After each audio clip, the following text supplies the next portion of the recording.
எல்லோருக்கும் வணக்கம். இவர்களே அவர்களே இப்படிப்பட்டவர்களே அப்படி எதுவுமே இல்லாமல் இங்கே வந்து பேசின அத்தனை பேரும் ஹாஃப் டேல ஆரம்பிச்சு அதுவே பிரமாதம். ரொம்ப பிடிச்சது எனக்கு அதுவே. அதாவது ஐ திங்க் இந்த படம் வந்து பாலாஜி கிட்ட கதையை எதுவும் சொன்னதில்லை. பட் இருந்தால் கூட ஒரு சைக்கலாஜிக்கல் ஃபிலிமாக இருக்கும். ஏன்னா எல்லாருமே சைக்காலஜி பற்றி பேசுகிறீங்க. அவ்வளோ அந்த பாதிப்பு உங்கள்கிட்ட எல்லாருக்கிட்டே இருக்குதுன்னு நினைக்கிறேன். இந்த படத்துடைய அந்த கதையோட அந்த இது வந்து அத்தனை பேருக்கும் அந்த பாதிப்பு இருக்குது. ஸோ எல்லாருமே வந்து ஒரு ரொம்ப அழகாக வாழ்க்கையோட சின்ன வயசுலேயே வாழ்க்கையில் பலதை பார்த்த மாதிரி ஒரு படத்தில் நீங்கள் பட்ட கஷ்டத்தை அத்தனையுமே வந்து ஒரு அனுபவமாக நீங்கள் பேசும் பொழுது எங்களுடைய வளர்ச்சியில் நடந்த அத்தனை விஷயங்களும் எங்களுக்கு ஞாபகம் வந்தது. ஏன்னா என்ன பாலாஜிங்க கூப்பிட்டு டைரக்டராக தான் பேசணும், நீ மாமாவை பேசக்கூடாதுன்னு சொன்னதால நான் இந்த விஷயத்தை சொல்லுவேன். இன்னொரு விஷயம் என்னன்னா, எனக்கு ரொம்ப பிடிச்சது எல்லா பெண்களும், அதாவது கதாநாயகி ஆகட்டும், அந்த இன்னொரு கதாநாயகி எல்லாருமே தமிழில் பேசினாங்க. அது ரொம்ப பெரிய விஷயம். ஏன்னா நம்ம அது கேட்க மாட்டோம் யூஸ்வலாக, எல்லோரும் தமிழில் பேசினாங்க. அதனால் அதை நான் பாராட்டுறேன். அப்புறம் இருக்கிற எல்லா டெக்னீஷியன்ஸையும் உண்மையிலேயே நான் வந்து ரொம்ப வியப்போட தான் பார்த்துட்ருக்கேன். ஸ்பெஷலி மியூசிக் டைரக்டர் ஷியாம் அவர்களை. ஏன்னா ஹி வாஸ் டாக்கிங் அப்போ ரொம்ப அற்புதமான விஷயத்த சொன்னார். ஒரு படத்தால் ஒரு பாட்டு வந்து ஒரு படத்தை டிஸ்டர்ப் பண்ணிச்சுன்னா அந்த பாட்டை வந்து எடுக்கிறதுல தப்பு இல்லை அப்படின்னு சொன்னார். உதய சார் சொன்ன மாதிரி அதுவும் ஒரு வகையில் நீங்கள் முயற்சி பண்ணியிருக்கலாம். பட் இருந்தாலும் உங்களுடைய டிசிஷனுக்கு அந்த படம் வந்து டெஃபினட்டாக நல்லா இருக்குன்னும் போது I think first time I'm hearing this from a music director. Great. ரொம்ப நல்லா இருக்கு அவங்களுடைய, அதாவது எல்லாமே நீங்கள் வந்து ஒரு மியூசிக் டைரக்டரை மட்டும் பேசலை, அத்தனை டெக்னீஷியனும் உங்களுக்குள்ளே இருக்காம போல இருக்கு. ஒரு ரைட்டரை பற்றி பேசுகிறீங்க, டைரக்டரை பற்றி பேசுகிறீங்க, ஃபோட்டோகிராஃபியை பற்றி பேசுகிறீங்க, ப்ரொடியூசரை பற்றி பேசுகிறீங்க, டிஸ்ட்ரிபியூட்டரை பற்றி பேசுகிறீங்க, எல்லாரையும் பற்றி பேசுகிறீங்க. ஸோ ஐ திங்க் ஏன்னா பிகாஸ் அது உங்களுக்கு இன்னொரு வகையில் நான் நினைக்கிறேன் பல லாங்குவேஜ் பண்ணுறதால அந்த அனுபவம் உங்களுக்கு வந்துருக்குன்னு நினைக்கிறேன். மலையாளம், கன்னடம், தெலுங்கு அதெல்லாம் பண்ணுறதால I think you have gone to it. ரொம்ப அழகான வார்த்தை என்னென்னா, யார் ஹீரோ அப்படின்னு கேட்குறத விட என்ன கதை, யார் ரைட்டர் அப்படின்ற ஒரு விஷயத்த சொல்லும்போது எனக்கெல்லாம் ரொம்ப எழுந்து நின்று கை தட்டுன்னு தோணுச்சு.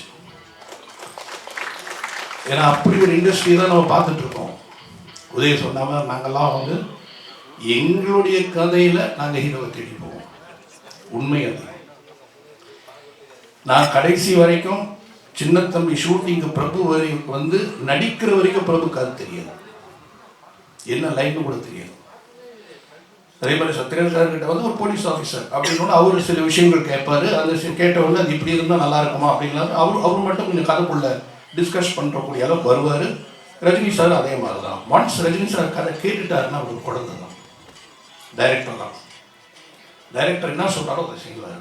அப்படி ஒரு அற்புதமான நடிகர்களோட நாங்கள்லாம் வந்து பயணித்தது எங்களுக்கெல்லாம் ஒரு பெரிய பாக்கியம் நான் நினைக்கிறேன்.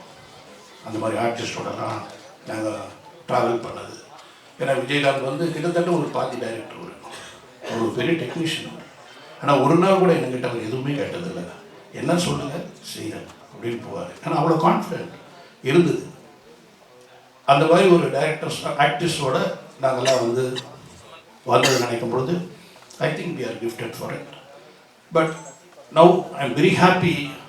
ஏன்னா நான் முதல் படம் பன்னீர் புஷ்பங்களை அப்படியே பாலாஜி பேசும்போது நினச்சிட்டு இருந்தேன்.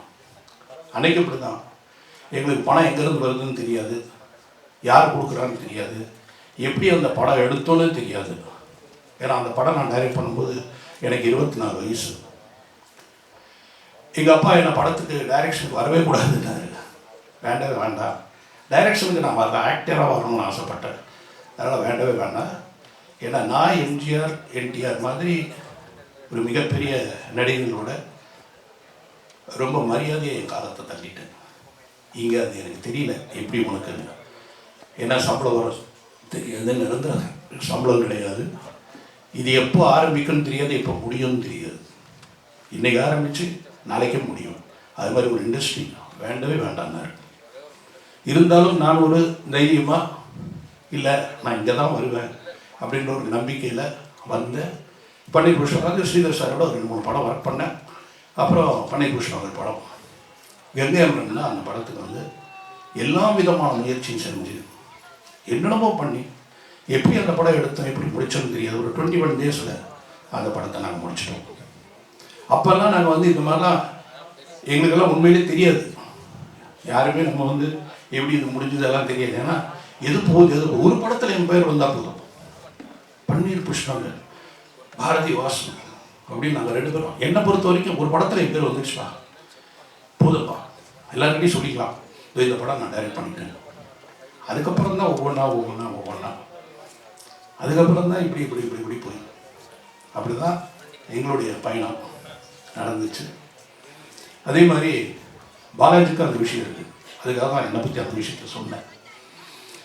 ஏன்னா அவங்க அப்பா மாதவன் உன்னி வந்து என்கிட்ட என்ன சொன்னாருன்னா, ஒரு வாட்டி ஃபோன் பண்ணார். அப்போ அவங்க ஷூட்டிங்கில் இருக்கேன் நைட்டு.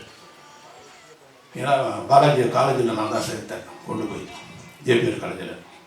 அவன் நல்ல டைரக்டர் அப்படின்னு அப்புறம் சொல்கிறேன், but very good student, extraordinary student, ரொம்ப நல்லா படிப்பான். நான் என்னென்னமோ கற்பனை பண்ணேன், அவன் அப்படி ஆகிடுவான் இப்படி ஆகிடுவான். அவங்க அப்பா எனக்கு ஃபோன் பண்ணி சொன்னார், இந்த மாதிரி அவன் டைரக்ஷன் வர வாசு, எனக்கு என்ன சொல்கிறது தெரியல, கொஞ்சம் அட்வைஸ் பண்ணு.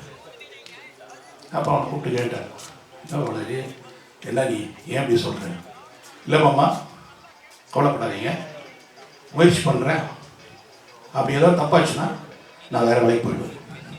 இப்போ சொல்கிறேன், நீ வேறு வேலைக்கு போக மாட்டேன், இங்கே தான் இருக்க. ஏன்னா நான் இந்த படம் பார்க்கல, என் மகன் பார்த்துட்டான். ஒரு நாள் வந்து சொன்னான், நான் பாலாஜி படம் பார்க்குறேன், அழுதுட்டேன், அவனை கட்டி பிடிச்சிட்டேன் அப்படின்னா. ஏன்னா அவன் அவங்க மறந்துட்டான், இவன் யார் என்றதெல்லாம் மறந்துட்டான். எனக்கு தெரியாது, அவன் பார்த்ததோ இவன் கூப்பிட்டதோ எனக்கு தெரியாது. அவன் பார்த்து என்கிட்ட சொன்னான். அப்போ நினைக்கும் போது நான் பெருமைப்பட்டேன். ஓகே, ஏன்னா எங்களுக்கெல்லாம் என்னென்னா எங்கள் ஃபேமிலி ரொம்ப பெருசுங்க, ரொம்ப பெருசு, பல பேர். எங்கள் வீட்டில் ஒரு விழா நடந்துச்சுன்னா 100 பேர் இருப்பாங்க. அந்த 100 பேரில் 5 பேர் தான் கெஸ்ட், மீதி 95 பேர் எங்கள் ஆளுங்க. அவ்வளோ பெரிய குடும்பம் எங்கள் குடும்பம். அந்த மாதிரி ஒரு குடும்பத்தில் ஒரு கூட்டத்துக்குள்ளே எங்கேயோ ஒரு நிமிஷத்தில் ஹலோ அப்படின்னு சொல்கிற பாலாஜியை நான் பார்த்தேன். இப்போ அவனே முன்னாடி நின்று எல்லாரையும் வர வச்சு எல்லாரையும் பேசுகிற அளவுக்கு ஒரு இயக்குனராக வளர்ந்து நினைக்கும் பொழுது ஒரு தப்பாக நினைக்காத மாமாவை நான் பெருமைப்படுறேன். ஏன்னா அது வந்து இன்னொரு விஷயம் என்னன்னா, இதில் வந்து எனக்கு ஒரு மனப்பாடம் இருந்தது. இந்த படத்தில் எங்கேயுமே நம்ம தலையிடக்கூடாது, எங்கேயுமே நம்ம நிற்கக்கூடாது. அது எத்தனை பேருக்கு புரியுன்னு தெரியாது. எங்கேயுமே நம்ம போகக்கூடாது, எங்கேயுமே நிற்கக்கூடாது. பாலாஜி என் பேரே சொல்லக்கூடாது. அப்போ தான் அதுக்கு ஒரு தனி மரியாதை. இங்கே வேறு வழியிலே இப்போ சொல்லிடுறாங்க. இதுவரை அவன் சொன்னதில்லை எங்கேயுமே, இந்த படத்தை பொறுத்த வரைக்கும் எங்கேயுமே சொன்னதில்லை. வாசு இந்த படத்தில் என்ன பண்ணார்? ஒன்றுமே பண்ணல. அதுதான் வேணும், அதுதான் அவனுடைய வெற்றி. ஸோ அதுக்காகவே நான் வந்து என்ன பண்ணுவேன், தூரத்தில் இருந்தே கேட்பேன் என்ன நடந்துச்சு. எங்கள் அண்ணன்கிட்ட வந்து பேசிடுவோம், நான் கேட்க மாட்டேன். ஏன்னா எனக்கு அதை ஃபாலோ பண்ணிகிட்டே இருப்பேன், என்ன பண்ணுறேன் தெரியும் எனக்கு. ஆனால் இதாங்க அவள் கடைசியில் ஒரு நாள் தான் சொன்னான், எப்படி இதெல்லாம் எடுத்தாங்க, எப்படி எல்லாம் பண்ணோம், எப்படி இது நடந்துச்சு அப்படின்னு சொன்னான். சொல்லும்போது நான் ரொம்ப ஆச்சரியப்பட்டேன். ஏன்னா ஒருவேளை இப்போ என்னை பொறுத்த வரைக்கும் என் தங்கச்சி அப்படிதான். அவன் எங்கேயுமே வாசுவோட தங்கச்சின்னு சொன்னதே கிடையாது, ஒரு இடத்துல கூட சொன்னது கிடையாது. ஒரு நாள் ஹாஸ்பிட்டலில் அவள் அட்மிட் ஆகிருந்தா, அந்த ஹாஸ்பிட்டலுக்கு நான் போகிறேன். அப்போ அவங்க சொல்கிறாங்க, இப்போ என்ன தப்பாக சொல்லாத, ஏன்னா நான் யாருக்கிட்டையுமே சொல்லலை, உன்னை நான் என் அண்ணன். ஆனால் நீ வந்து ஒரு பேங்க் சீனில் நம்ம ஃபேமிலியை பற்றி எழுதிட்டேன். அவள் நீ வாப்பம் தான் போகிறேன்னு நம்ம ஃபேமிலியை பற்றி எழுதிட்டேன். அந்த ஃபேமிலியில் என்னை பற்றி சொல்லிட்டேன். இனிமேல் யாராவது வந்து என்ன சான்ஸ் கேட்டாங்கன்னா நான் வீட்டுக்கு வந்து கேட்பேன், நீ கொடுத்து தான் ஆகணும். என் பேரை சொல்லாமலே இருந்தவர் தான் என் தங்கச்சி. அது மாதிரி தான் அவளுடைய மகனும் என் பேரே சொல்லலை எதுலையுமே. அதனால நீங்கள் பார்க்கும்போது பாருங்கள், நீங்களாம் யோசிச்சிருப்பீங்க, என்னடா குடும்பம்ன்ற மாமாவை காணுமேனு. அது என் தங்கச்சி, அவள் இப்போ இல்லை. அது நான் அதுக்கு மேலே நான் எதுவும் சொல்ல விரும்பலை. ஸோ அந்த மாதிரி ஒரு நிலை எங்கள் குடும்பத்தில் இருக்குது. ஸோ இங்கே வந்து நான் பார்க்கும் பொழுது ஒவ்வொன்றும் ரொம்ப ரசிச்சுட்டு இருந்தேன். உதயகுமார் சொன்ன மாதிரி ஒரு 2.5 மணி நேரம் இந்த ஃபங்க்ஷன் நடந்திருந்தாலும் போனதே தெரியல. அப்படின்றது காரணம் இங்கே இருக்கிறவங்க பேசுனது தான். அதே மாதிரி ஜெகன் வந்து இங்கே மேலே இருக்கும்போது நான் தெரிஞ்சிச்சு அவர் ரஜினி சாரோட ரசிகராக தான் இருப்பார். கண்டிப்பாக சார் பார்த்தார் அவங்க இந்த ட்ரெஸ்ஸில், கண்டிப்பாக இது காட்டு நடிகை இருக்குது. ஏன்னா ஃபஸ்ட்டு நான் வந்து அப்படி கிட்ட வரும்போது என்னடா ஒரு ஸ்கர்ட் போட்டு நிற்கிறாரோ அப்படின்னு ஒரு சின்ன டவுட் இருந்தது. அதுக்காக மேலே ஏறும்போது அது ஒரு ஸ்டைல் இருந்தது, யார் டிசைன் பண்ணான்னு தெரியல. ஸோ அவருடைய அந்த getup is very nice, good. எங்கேயா இருந்தாலும் நம்ம தனியாக தெரியணும், பேச்சில் மட்டும் இல்லை லுக்லேயும் அப்படின்றது உங்களுக்கு இருக்குன்றத நான் இப்போ தெரிஞ்சுக்கிட்டேன். And is a very close. நம்ம என் கூட ஒர்க் பண்ணல, பட் இருந்தால் கூட அவர் பேசும்போது இன்னும் ரொம்ப பழக்கம் ஏற்பட்ட மாதிரி அவருடைய அந்த பேசுகிற தன்மை எல்லாமே ரொம்ப நல்லா இருக்கும். அதுதான் முக்கியம். ஒருத்தரை நம்ம விரும்பணும், பேசணுன்னு விரும்பணும். அதனால் அவர் அப்படி எல்லாருமே உங்களுக்கு கிடைச்ச டீம் எல்லாருமே வந்து ரொம்ப அழகான டீம். பாலாஜி கிடைச்சது இந்த படம் வந்து நிச்சயமாக நம்ம பார்க்கும்போது தெரிஞ்சுது எவ்வளோ அருமையாக ஒரு டீச்சரும் பார்த்தேன். நான் முன்னாடியே பார்த்துட்டு அமிச்சேன் நான், இம்ப்ரெசிவ் அப்படின்னு அமிச்சேன் நான். ஏன்னா ரொம்ப ரொம்ப சொல்லக்கூடாது, சொன்னால் நல்லா இருக்காது, அதை கடைசியில் பேசிக்கலாம் அப்படின்னு விட்டுட்டோம். ஆனால் I like the way Sibi spoke. Sibi I am really telling, நான் யோசிக்காத ஒரு விஷயம் நான் இன்னைக்கு கற்றுக்கிட்டேன். 365 நாள் 360 நாளில் நம்ம வந்து ஒரு 100 நாள் வேலை செய்கிற மீதி 200 நாள் என்ன பண்ணுறோம், அந்த 200 தான் முக்கியம். இதுதான் முக்கியம். அந்த 200 days is very important. Don't be idle, think of you, your brain should work, you should be calm.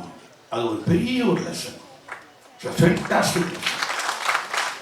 ரொம்ப ஒரு பெரிய சைக்காட்ரிஸ்ட் டாக்டர் கூட எனக்கு சொல்லியிருப்பாங்கன்னு எனக்கு தெரியல. ஏன்னா உன்னுடைய வேலையில்லாத நேரத்தில் நீ என்ன செய்கிறாய் என்பது தான் ரொம்ப முக்கியம். அதான் ஒருத்தனை பைத்தியக்காரன் ஆகும், அதான் ஒருத்தனை கெட்டப்படத்துக்கு கொண்டு போகும். அந்த நேரத்தில் நீ ஞானினா நீ எவ்வளோ பெரிய ஆளாக இருப்ப. Great. Really I am happy that இவ்வளோ எக்ஸ்பீரியன்ஸான நாங்கள்லாம் we are learning from youngsters. அப்படின்னும் போது I am proud of all the youngsters, very proud. எல்லாருமே ஒவ்வொரு விஷயத்த சொல்கிறீங்க, இது இப்படி அது அப்படி அது அப்படின்னு. அது பாலாஜி பேசும் பொழுது எல்லாத்தையுமே ரொம்ப அழகாக அவங்ககிட்ட இருக்கிற சைக்கலாஜிக்கலாக நான் பார்த்த விஷயங்கள் ஏற்கனவே சொல்லிட்டாங்க. சிரிச்சுக்கிட்டே தான் கஷ்டத்தை சொல்லிகிட்டே போயிட்டுருந்தான். அவனுக்கு பல கஷ்டங்கள் இருக்குது, இந்த கஷ்டம் மட்டும் கிடையாது, இன்னும் நிறைய கஷ்டங்கள்லாம் இருக்குது. அதனால் சொல்ல முடியாது, எங்களுக்கெல்லாம் தெரியும். அப்படி ஒரு கேரக்டர் அவன். அதனால தான் முதலே சொல்லிட்டேன் உங்களுக்கு, இனிமேல் அவன் வேறு எங்கேயும் போக வேண்டாம், இந்த சினிமாவில் தான் இருப்பான் நிச்சயமாக. ஏன்னா ஒரு நல்ல பாதையில் வந்தான். அவன் பண்ண புத்திசாலித்தனம் என்கிட்ட சேரலை.